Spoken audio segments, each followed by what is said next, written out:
All right. I don't know if this is a win-win situation, but at least Chivas has somebody that wants to be a head coach of this team. Oscar Garcia Junyet, I hope I'm pronouncing that right. I had a little help from our Alex Pareja. He's appointed as a new Guadalajara head coach. He's had experience with Brighton, Celta Vigo, Reims. He's also one of three brothers. He played with Johan Cruyff's Barcelona at one point. So this is someone who has knowledge. This isn't the first time that we've seen a Barcelona-related manager now be involved in Guadalajara. At this point, we're seeing him as a head coach. What do you think of this signing? I don't know. Honestly, I think it goes beyond the coach for Chivas de Guadalajara. We've seen an influx of foreign managers for Chivas in their last three. It was Veljko Paunovic, it was Fernando Gago, and now it's Oscar Garcia Junyent. I don't know what to expect. We can go off the bio. We can go off what his teams have played in the past. The 4-3-3 pressing type of football, prioritizes possession. It's going to want his players to be intense in a high press. Sure, you see a lot of those places where he's been at. Salzburg, that's the type of play they will play there. I'm just not convinced he has the material to be successful with Chivas. I've said it many, many times. Chivas is a perennial 9th place team in Liga MX. That's not my opinion. That's simple math. Facts. That's their average place in the last 10 years of where they end up in a season. They actually ended up 9th place this season. That's who they are.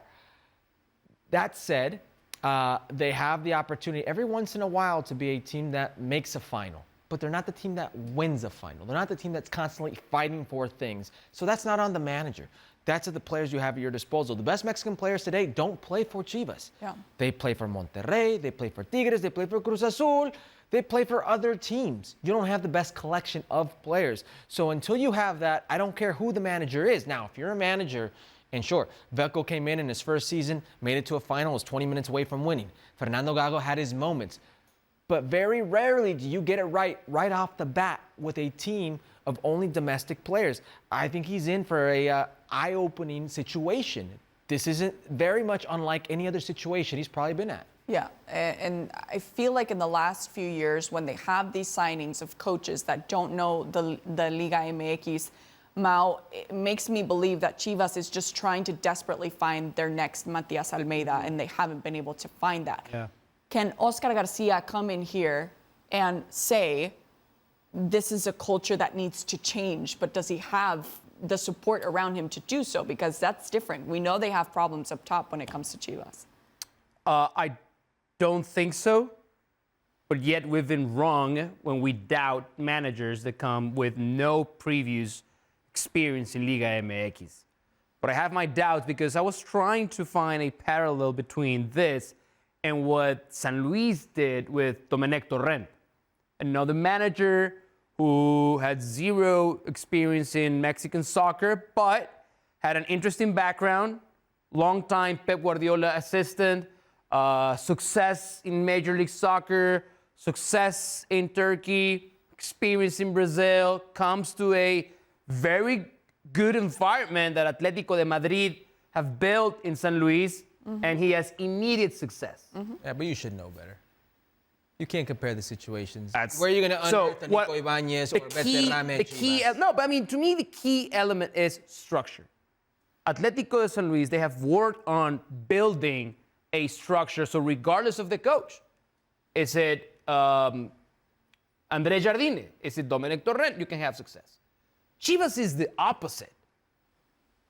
Sadly, it looks like Matias Almeida was the exception to the rule. Yeah. The managers that come and try to change the culture in Chivas, they have to face an incredible number of obstacles that they just cannot solve by themselves. Yeah, and it does start with talent, right? The limited talent. But I was told many years ago that if Chivas cannot pay or buy the best Mexican players, they have the facilities and they have the infrastructure to have young players come with their form Which they've system. not had. That has not happened in a long Yeah. time. So that was the long answer to your question. No, I don't think he's going to do fine. Very quickly, Chivas is playing with a different deck than the rest of the league.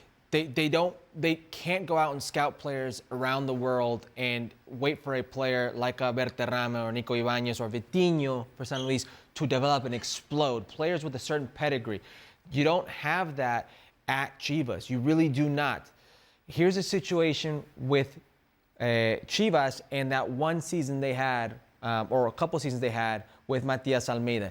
They had the best collection of Mexican talent in their prime.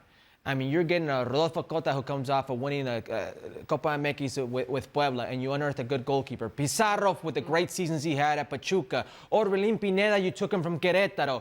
You have all these players. You have Alan Pulido who comes back from Greece, and now he's your leading goal scorer. You've got Alanis, center back. Osvaldo Alanis, who's coming off great seasons. Yeah, Jay Pereira, with great Santos, leader Jay too. Pereira. You have these players in their prime that you were very smart with. You don't have those players today wanting to play for Chivas. No. They go play for Tigres. They go play for Monterrey. They go play for Cruz Azul. Yeah. They go abroad.